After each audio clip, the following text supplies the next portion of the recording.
We brought you the story yesterday, so first a recap. This 9-minute video features Father James Altman, the priest at St. James Catholic Church on the north side of La Crosse. He accuses the Democratic Party of a radical pro-abortion stance. He says Catholics have a duty and an obligation to speak out, and the Catholics who vote for Democrats should repent their support of the party and its platform or face, quote, the fires of hell. Their party platform absolutely is against everything the Catholic Church teaches. So just quit pretending that you're Catholic and vote Democrat. Among the other claims in the video, Altman says Catholic Church leaders are, in his words, hypocrites and gutless cowards for not getting more involved in politics. Altman also says climate change is a hoax, that Black Lives Matter protesters are Marxist, and that Planned Parenthood is, quote, the most racist organization on the face of the planet.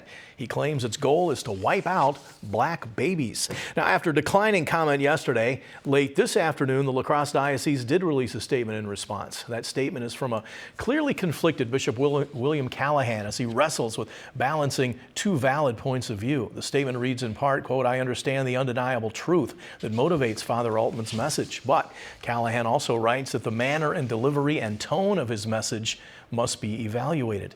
That Altman comes across as angry and judgmental and lacking any charity, and in a way that causes scandal both in the church and in society. He also writes, quote, his condemnation of entire groups, speaking about Altman, of people, is completely inappropriate and not in keeping with our values or the life of virtue.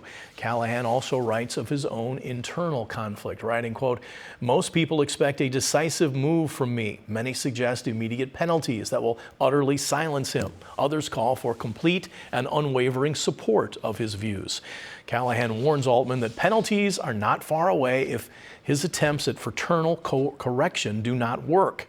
And Callahan concludes that, quote, I pray that Father Altman's heart and eyes might be open to the error of his ways and that he might take steps to correct his behavior and heal the wound he has inflicted on the body of Christ.